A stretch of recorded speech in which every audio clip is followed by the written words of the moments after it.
لبيك اللهم لبيك لبيك لا شريك لك لبيك إن الحمد والنعمة لك আসসালামু আলাইকুম ওয়া রাহমাতুল্লাহি ওয়া বারাকাতুহু। আলহামদুলিল্লাহ, সকলকে জানায় আন্তরিক শুভেচ্ছা।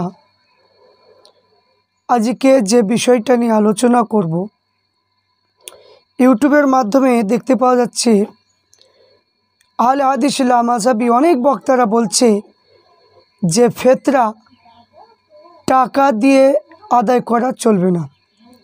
ফিতরার যে জিনিসগুলো দিতে হয়, যে টাকা, তার পরিবর্তে যে টাকা মানুষ দেয়, এখন বর্তমান সময়ে টাকা দেওয়া যাবে না, এবং ধান কিংবা চাউল এইগুলো কি দেওয়া যাবে না, ফিতরা আদায় হবে না। এই সম্পর্কে কিছু আলোচনা করব। তো তবে আমি একটি কথা বলবো, যে সমস্ত আহলে হাদিস লামাযাবিরা যুক্তি দিয়ে যারা মানুষকে বোঝাতে চাচ্ছে, সেই যুক্তি কখনোই চলবে না।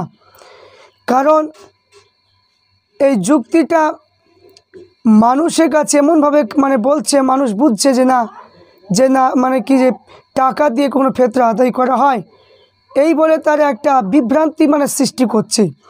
তো আমরা দেখব ফুরফুরা শরীফের পীর মুজাদুরুজ্জামান আবু বকর সিদ্দিক রহমাতুল্লাহ আলাইহির প্রধানতম খলিফা আল্লামা রুহুল আমিন বশিরহাটি রহমাতুল্লাহ আলাইহি জরুরি মাসাইল এই কিতাব থেকে আলোচনা করব, যে কি পরিমাণ ধান কিংবা চাউল দিলে ফিতরা আদায় হবে এবং টাকা দিয়ে ফিতরা আদায় হবে কিনা, এই বিষয় নিয়ে আলোচনা করব।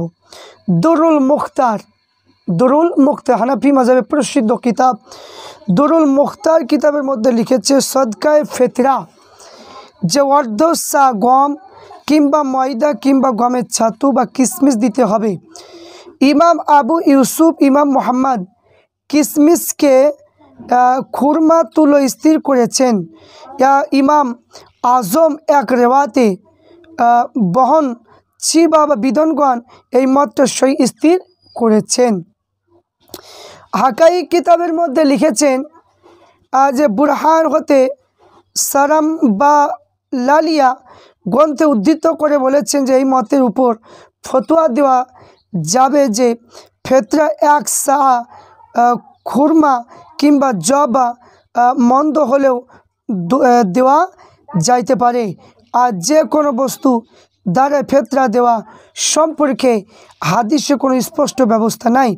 তাই ভুট্টা রুটি ফিতরা দিতে হলে উল্লেখিত কোনো বস্তুর মূল্য ধরে দিতে হবে। তারপরে ফতোয়ায়ে শামী এই কিতাবের মধ্যে লিখেছেন যে দ্বিতীয় খণ্ডের মধ্যে লেখা আছে, রুটি দিতে হলে উল্লেখিত কোনো বস্তু মূল্য হিসাব না দিলে জায়েজ হবে না। ইয়া সহিমত, রুটি দ্বারা ফিতরা দেওয়া সম্পর্কে হাদিসে কোনো ব্যবস্থা নাই। ইহার ব্যবস্থা ভুট্টা ও হাদিসের উল্লেখিত অন্যান্য শস্যর তুল্য হবে।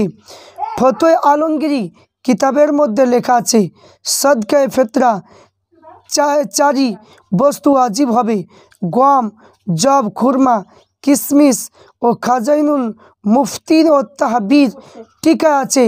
অতীত অন্যান্য শস্য দ্বারা ফিতরা উল্লেখিত কোনো বস্তুর মূল্য পরিমাণ না দিলে জায়েজ হবে না। বাহারুর রায় কিতাবের দ্বিতীয় খণ্ডে লিখেছেন, এইরূপ ভুট্টা হাদিসে উল্লেখিত অন্যান্য শস্য দ্বারায় ফিতরা উল্লেখিত কোনো বস্তু মূল্য পরিমাণ দিতে হবে। তবিনুল হাকায়ে কিতাবের মধ্যে লিখেছেন, কোনো বিধানের মতে রুটির ওজন হিসাবে 2 সের পরিমাণ দিতে হবে, 2 সের পরিমাণ দিতে হবে। কেননা যখন অর্ধ সা ময়দা জায়েজ হলো, ওজনে ময়দা রুটি জায়েজ হওয়া অপেক্ষিত যুক্তিযুক্ত দিয়ে তা সর্বাধিক উপকারী, এবং সহিমতে হাদিসের দ্বারায় কোনো বস্তু মূল্য হিসাব দিতে হবে, ওজনে হিসাব বা অর্ধ সা হিসাব দিলে হবে না, এবং কেননা এই সম্পর্কে কোনো হাদিস উৎকীর্ণ হয় না। কাজেই উহা ভুট্টা ও হাদিসে উল্লেখিত অন্যান্য শস্যর তুল্য হবে। কাজেই উহা ভুট্টা হাদিস উল্লেখিত অন্যান্য শস্য তুল্য হবে। মূল মন্তব্যটা হলো গম ময়দা ফেতরা দিতে হলে অর্ধ সাআ দিতে হবে। আমাদের দেশে সেরের হিসেবে অর্ধ সাআ 109 হবে। তো খুরমা জব কিশমিশ ফেতরা দিতে হলে 1 সাআ দিতে হবে। 1 সা 3 সের অর্ধ পুয়া হয়। ধান চাউল কলাই ফেতরা দিতে হলে 1 से 9 ছটাক দিলে জায়েজ হবে না, বরং 1 से 9 ছটাক গম ময়দার যে মূল্য হয় ওই মূল্য যে পরিমাণ ধান এবং চাউল কলাই হয় তা দিতে হবে।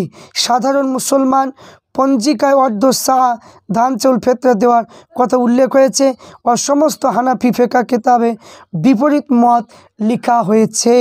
তাই কাজেই ওয়া ভ্রান্তিমূলক মত তাদের কোনো বিধান এই ব্যক্তির সন্দেহ থাকতে পারে না। তাই পঞ্জিকায় লোকদেরকে এই মশলাটা সংশোধন করা মানে খুবই দরকার, খুবই প্রয়োজন। তাহলে এখানে ফতোয়া আলমগীরের মধ্যে লিখেছেন যে কি ফতোয়ায় উল্লেখিত হয়েছে গম বা জব খুরমা ইত্যাদি হাদিসে উল্লেখিত বিষয় ফেতরা দেওয়া অপেক্ষায় এখানে মূল্য ফেতরা দেওয়াটাই উত্তম উপর ফতোয়া প্রদত্ত হয়েছে। এখানে এইরূপ জাওয়াহির নাইয়া কিতাবের মধ্যে এসেছে।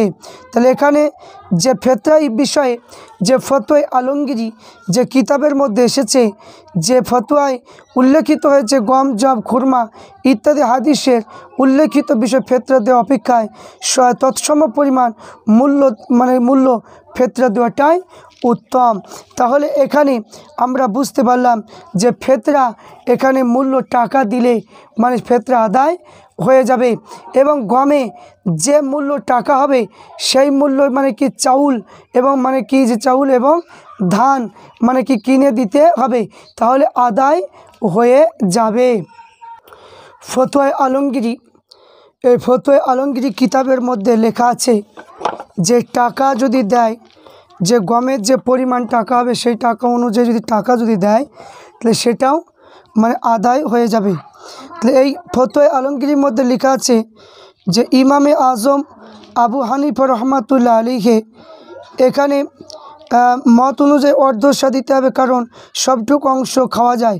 তো এক রেওয়াত আছে ইমাম আবু হানিফা রহমাতুল্লাহ বর্ণনার কাছে কিশমিশ হলে 1 সা দিতে হবে। ইমাম ইউসুফ ও ইমাম মোহাম্মদ অভিমত, তাই কেউ কেউ বলে যে মূল্য জিনিস হিসেবে তা আদায় করা যায়, কিন্তু অর্ধেক সতর্কতা হলো মূল্য হিসেবে দেওয়া। কিন্তু এখানে গম দেওয়ার চেয়ে গমের আটা দেওয়ার উত্তম, আটা দেওয়ার থেকে নগদ মুদ্রা দেওয়াটাই উত্তম। এখানে কারণ এর দ্বারা সহজ প্রয়োজন পূর্ণতা করা যায়, তাহলে কিন্তু মূল্য হিসেবে আদায় করলে জায়েজ হবে।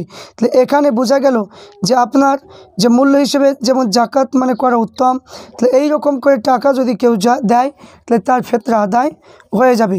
তাহলে এখানে যে সমস্ত মানুষ আহলে হাদিস লামাযাবি যারা বলছে যে মূল্য মানে কি টাকা দিয়ে ফেতরা আদায় করা হবে না, বা মানে কি চাউল বা ধান দিলে যে ফেতরা আদায় করা হবে না, এদের যুক্তিগুলো ওদের কাছে যুক্তি থেকে যাক, ওদের কাছে রেখে দেন।